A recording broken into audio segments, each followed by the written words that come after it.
बिस्मिल्लाहिर्रहमानिर्रहीम। अस्सलाम वालेकुम स्टूडेंट्स। हमारा आज का जो क्वेश्चन है वो क्वेश्चन नंबर 15 है, एक्सरसाइज 1B और D1 से। इसकी स्टेटमेंट मैं पढ़ के आपको सुना देता हूँ ताकि आपको कंफर्म हो जाए कि ये एक्सरसाइज इसी से है।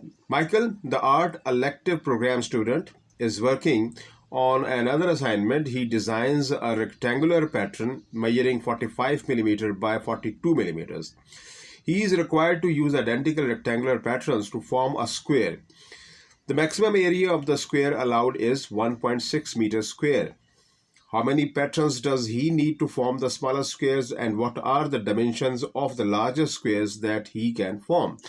स्टूडेंट्स, माइकल जो कि एक आर्ट इलेक्टिव प्रोग्राम का स्टूडेंट है, उसके पास एक रेक्टेंगुलर पैटर्न्स की एक मेजरमेंट जो कि उसने रेक्टेंगुलर पैटर्न गिवन है जिसकी मेजरमेंट जो है वो 45 से 42 मिलीमीटर्स के दरमियान उसके पास है। अब वो इस 45 मिलीमीटर्स और 42 मिलीमीटर्स की जो रेक्टेंगुलर पैटर्न्स है उसके पास, वो उसको स्क्वायर की फॉर्म में कन्वर्ट करना चाहता है और कहाँ तक उसको बना सकता है, उसकी लेंथ उसको एक्सटेंड कर सकता है, वो भी हमें दिया हुआ है। अब इस क्वेश्चन के अंदर हमें ये फाइंड आउट करना है कि वो अगर उस पैटर्न को एक्सटेंड करता है जो कि रेक्टेंगुलर पैटर्न्स की फॉर्म में उसके पास गिवन है, तो वो कितना उसको एक्सटेंड कर सकता है। वो 1.6 मीटर स्क्वायर को एक्सटेंड कर सकता है, जबकि उसके पास जो रेक्टेंगुलर पैटर्न्स है वो 45 मिलीमीटर से 42 मिलीमीटर्स गिवन है। आइए हम देखते हैं इसको हम कैसे कर सकते हैं। कि सबसे पहले तो हम इसको ड्रॉ करते हैं कि सपोज कि ये हमारे पास एक रेक्टेंगुलर पैटर्न है जो उसके पास है। ये इसकी 45 मिलीमीटर और ये 42 मिलीमीटर्स है। अब क्वेश्चन के मुताबिक ये है कि इस रेक्टेंगुलर पैटर्न्स को वो कितना लेंथ वाइज इसकी एक्सटेंड करे और कितनी उसकी ब्रेड्थ उसकी एक्सटेंड करे ताकि ये एक पूरा एक स्क्वायर पैटर्न इसका ये बन सके। यानी कि इस 45 को कितना इस तरफ लेंथ इसकी इंक्रीज करें और कितनी ही इसकी 42 जो है इसकी ब्रेड्थ जो है इसको इंक्रीज करे ताकि ये जो चीज़ है उसके पास स्क्वायर की फॉर्म में आ सके। तो सबसे पहले हमने जो स्टेप इसमें हमने करेंगे स्टूडेंट्स, हम इस रेक्टेंगुलर पैटर्न्स का हम एरिया फाइंड आउट कर लेते हैं। एरिया ऑफ रेक्टेंगुलर पैटर्न, ये मैं आपको बताऊंगा कि इसकी क्यों जरूरत हमें पड़ रही है।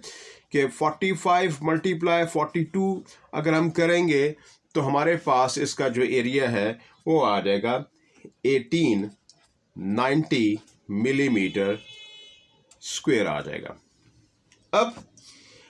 अब हमने इसके अंदर हम कहाँ तक इसकी लेंथ को इंक्रीज करें और कहाँ तक इसकी ब्रेड्थ को इंक्रीज करें ताकि ये हमारे पास स्क्वायर बन सके। तो हम इस दोनों मेजरमेंट्स का हम एलसीएम निकाल लेंगे। अगर हम इसका एलसीएम लेता हूँ, taking LCM of rectangular pattern,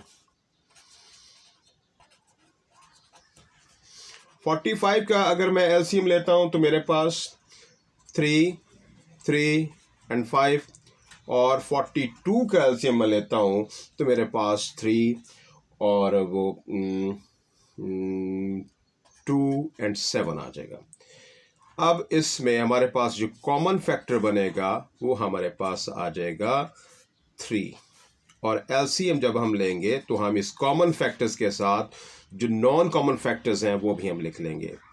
तो 3 कॉमन फैक्टर्स हैं। अब 3, 2, 5, 7, 3, 2, 5 एंड 7 और इस तरीके से हमारे पास ये आ जाएगा। इसको मल्टीप्लाई करेंगे तो हम 3 3 9, 9 2 18, 18 और 7 5 35। इन दोनों को मल्टीप्लाई करेंगे तो हमारे पास इसकी जो मेजरमेंट्स आ जाएगी वो 630 मिलीमीटर स्क्वायर आ जाएगी। यानी कि ये 630 मिलीमीटर स्क्वायर वो नंबर है जहां पर ये नंबर इन दोनों से डिविजिबल हो जाएगा, 45 से भी और 42 से भी। और अगर मैं इसको डिवाइड करता हूं, अब इसको चेक कर लेते हैं कि अगर 630 को मैं 45 से डिवाइड करता हूं तो मेरे पास ये आ जाएगा, इसका जो नंबर जो है वो 630 को 45 से डिवाइड करता हूं तो ये 14 से डिवाइड हो जाएगा। और सिमिलरली अगर मैं 630 को 42 से डिवाइड करूंगा तो ये 15 से डिवाइड हो जाएगा। यानी कि मैं अगर 45 को इस तरफ जो है वो एक्सटेंड करता हूं तो वो 14 सेंटीमीटर या 14 मिलीमीटर एक्सटेंड करना पड़ेगा। और अगर मैं इसको 42 को नीचे यानी कि इसकी ब्रेड्थ को इंक्रीज करता हूं तो मेरे पास उसको मैं 15 मिलीमीटर एक्सटेंड करना पड़ेगा, तब जाके ये एक पूरी स्क्वायर की फॉर्म में ये शेप हमारे पास आ जाएगी।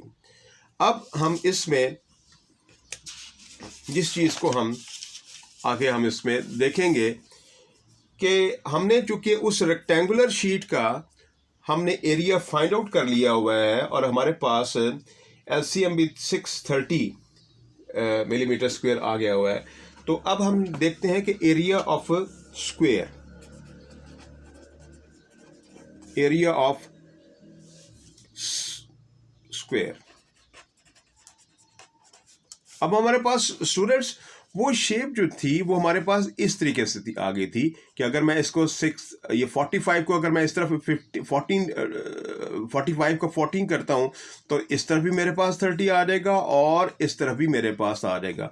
और अब मैंने चूंकि इस शेप का मैंने एरिया लेना है तो 630 मल्टीप्लाई 630 आ जाएगा। और ये हमारे पास इसकी जो आज मल्टीप्लाई अगर हम इसको करेंगे तो ये आएगा 39,900 मिलीमीटर स्क्वायर आ जाएगा।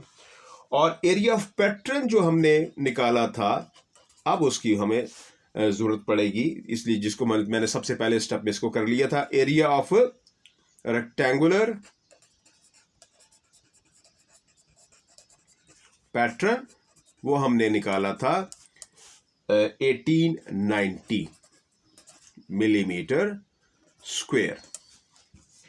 अब मैंने आपसे कहा था कि हमने इस शेप के अंदर जो कि स्क्वायर की फॉर्म में आ गई है, हमारे पास ये वाले जो बनेंगे ये 42 और ये 45, लिहाजा हम नंबर ऑफ बॉक्सेस हमने यहां इसके अंदर से हमने फाइंड आउट करने के कितने नंबर ऑफ बॉक्सेस हम इसकी निकाल सकते हैं। नंबर ऑफ बॉक्सेस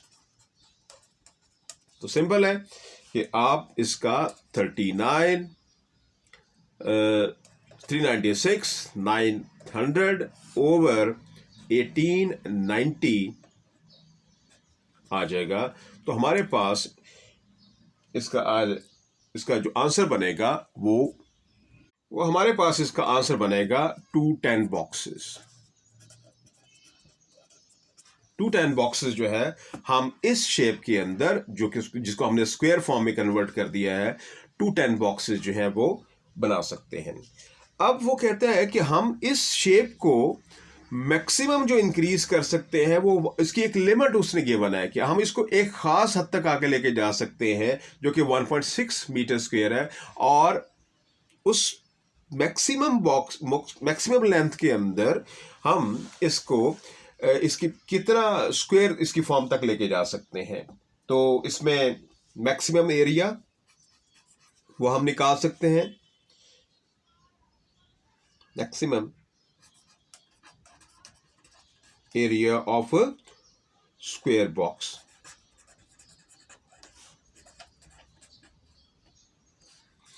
स्टूडेंट्स हमारे पास वो शेप जो है वो इस तरफ 630 थी और इस तरफ भी इसको 630 है।